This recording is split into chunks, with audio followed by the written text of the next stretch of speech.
जो कोशिका से रिलेटेड यानी बायोलॉजी के कुछ क्वेश्चन हैं, इंपॉर्टेंट हैं, सही है। उस दिन भी मैंने बायोलॉजी की क्लास डाली थी, तो उसी से रिलेटेड हैं। रॉबर्ट हुक थे वैज्ञानिक साइंटिस्ट बायोलॉजिकल, ठीक है। तो उन्होंने क्या किया था, कोशिका की खोज की, और कहाँ की थी, कॉर्क में, सही है। वो कोशिका मृत कोशिका थी। तो यहाँ पे कुछ कोशिका से रिलेटेड खोजाएं, और उसने क्या क्या खोजा ये चीज़ देख लो।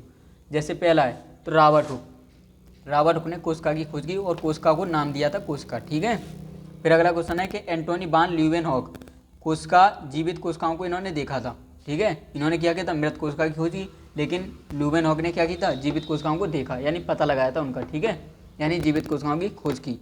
फिर आ गया रॉबर्ट ब्राउन, तो इन्होंने क्या किया था, कोशिका में केंद्रक का पता लगाया, यानी उसमें एक केंद्रक होता है।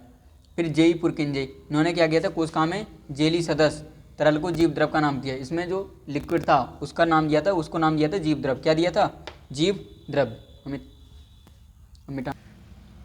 अगला टॉपिक है एक कोशिकीय और बहुकोशिकीय जीव। तो यहाँ पे है एक कोशिकीय जीव, ऐसे जीव जिनकी सभी क्रियाएं केवल एक कोशिका द्वारा ही, क्या कह रहे हैं कि एक कोशिकीय और बहुकोशिकीय जीव। तो इन्हें क्या कहते हैं, एक कोशिकीय जीव, ऐसे जीव जिनकी सभी क्रियाएं केवल एक कोशिका द्वारा ही संपन्न होती हैं, एक कोशिकीय जीव कहलाते हैं। इनके एग्जाम्पल अमीबा है, युगलिना है, पैरामीशियम है, ठीक है। ऐसे हैं बहुकोशिकीय जीव, ऐसे जीव जिनके शरीर का निर्माण अनेक कोशिकाओं से होता है, बहुकोशिकीय जीव कहलाते हैं। यह कोशिकाएं समाहित होकर विभिन्न कार्यों को संपन्न करने हेतु विभिन्न ऊतकों व अंगों का निर्माण करती है। मतलब एक जगह एक या एक अंग का निर्माण कर लेती हैं, बहुत सारी कोशिकाएं मिल जाती हैं, फिर एक अंग बन ऊतक बनता है, ऊतक की क्या बनता है, अंग। यानी इस तरह से इनके एग्जाम्पल देख लो पहले। जैसे बहुकोशिकीय के जो एग्जाम्पल हैं वो कवक हैं, पादप है, और जितने भी जंतु हैं स्थलीय, वो क्या होते हैं, बहुकोशिकीय होते हैं।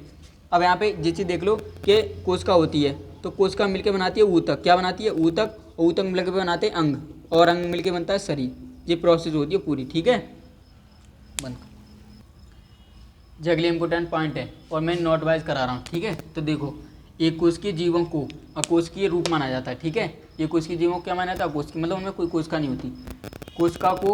कोशिका को विभाजन की क्षमता के कारण अमर कहा जाता है, मतलब ये कभी भी मरती नहीं है, ठीक है। दूसरी बात, क्योंकि यह मृत्यु से पहले ही जीव द्रव की निरंतरता सुनिश्चित कर देती है, मतलब इसमें और ज़्यादा जो लिक्विड होता है वो बनता रहता है हमेशा। फिर अगली बात, हमारे शरीर में प्रतिदिन त्वचा, आहारनाल के आंतरिक स्तर व रक्त की लाखों कोशिकाएं नई कोशिकाओं द्वारा प्रतिस्थापित होती हैं, मतलब लाखों कोशिकाएं रोज मर जाती हैं, लाखों कोशिकाएं रोज बन जाती हैं, ठीक है। आगे देखो, मैं बता रहा हूँ ये कोशिकीय और बहुकोशिकीय में अंतर। तो पहला अंतर है कि जीव शरीर केवल एक कोशिका का ही बना होता है, ठीक है। जो एक कोशिकीय जीव होते हैं उनका जो शरीर होता है वो केवल एक कोशिका का बना होता है। दूसरी बात, जीव की सभी जैविक क्रियाएं केवल एक कोशिका द्वारा संपन्न की जाती हैं, एक ही कोशिका होने के कारण श्रम विभाजन कोशिका स्तर पर नहीं होता है, ठीक है। श्रम विभाजन का मतलब है जो काम होता है, जो विभाजन का काम होता है वो कोशिका का विभाजन नहीं होता है, ठीक है। फिर आगे कह रहे हैं बहुकोशिकीय जीव शरीर अनेक कोशिकाओं का बना होता है, सही है। इनके शरीर में अनेक कोशिकाएं होती हैं। बहुकोशिकीय जीवों में प्रत्येक कोशिका मौलिक जैविक क्रियाएं संपन्न करती है, लेकिन कोशिकाएं श्रम विभाजन के कारण कार्य विशेष के संपादन हेतु अनुकूलित होती हैं, सही है। जो जैसे काम में वो कोशिका उसी काम में लग जाती है। ये पॉइंट है बहुकोशिकीय और एक कोशिकीय जीवों में अंतर। तीसरा पॉइंट यह है, एक कोशिका की क्षति होने से जीव की मृत्यु हो जाती है। अगर एक कोशिकीय जीव है और एक कोशिका भी मर जाए तो वो जीव भी मर जाता है। दूसरी बात, नंबर 4, एकमात्र कोशिका जन्म में भाग लेती है, मतलब एक ही कोशिका क्या होती है, नई कोशिका को जन्म देती है। फिर पांचवी बात, एक ही कोशिका द्वारा मृत्यु से पहले ही जीव द्रव का विभाजन कर देने से जीव द्रव की निरंतरता बनी रहती है, मतलब उसका जो विभाजन होता है तो उससे पहले ही जीव द्रव बन जाता है। दूसरी बात, बहुकोशिकीय जीवों की बात है, तो एक कोशिका की मृत्यु का जीव पर बहुत अधिक प्रभाव नहीं होता। एक कोशिका मर जाए उसके पास लाखों कोई फर्क नहीं पड़ेगा।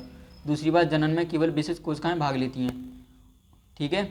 जीवन काल अपेक्षाकृत कम होता है और बहुकोशिकीय जीवों को अमर नहीं माना जाता है, सही है। एक कोशिकीय जीवों को क्या माना जाता है, अमर, ठीक है। अगला पॉइंट है विसरण। तो जैसे कोशिका में जो विसरण होता है वो कैसे होता है, किसी पदार्थ के अणुओं का उनकी गति ऊर्जा के कारण उनके उच्च सांद्रण से उनके निम्न सांद्रण स्थल की ओर गति करना विसरण कहलाता है, ठीक है। हाई लेवल से नीचे लेवल की ओर जाना, यानी ऐसे जाना, ठीक है। ऊंचे लेवल से हम नीचे लेवल की तरफ जाएं तो ये क्या कहलाता है, विसरण कहलाता है। विसरण का महत्व, तो कोशिका द्रव में विभिन्न पदार्थ विसरण के कारण एक स्थान से दूसरे स्थान तक पहुँचते हैं, ठीक है। एक चीज़ दूसरी जगह जाती है विसरण के कारण। दूसरी बात, विसरण जीव के लिए आवश्यक पदार्थों के विनिमय के लिए सहायक हैं, जो चीज़ें ज़रूरी होती हैं उन्हें विसरण के द्वारा वहाँ पहुँचा दिया जाता है। दूसरी बात, श्वसनीय गैसों का कोशिका व उसके पर्यावरण के मध्य विसरण द्वारा होता है। जो गैसें होती हैं उनका जो आदान प्रदान होता है वो विसरण द्वारा होता है, ठीक है।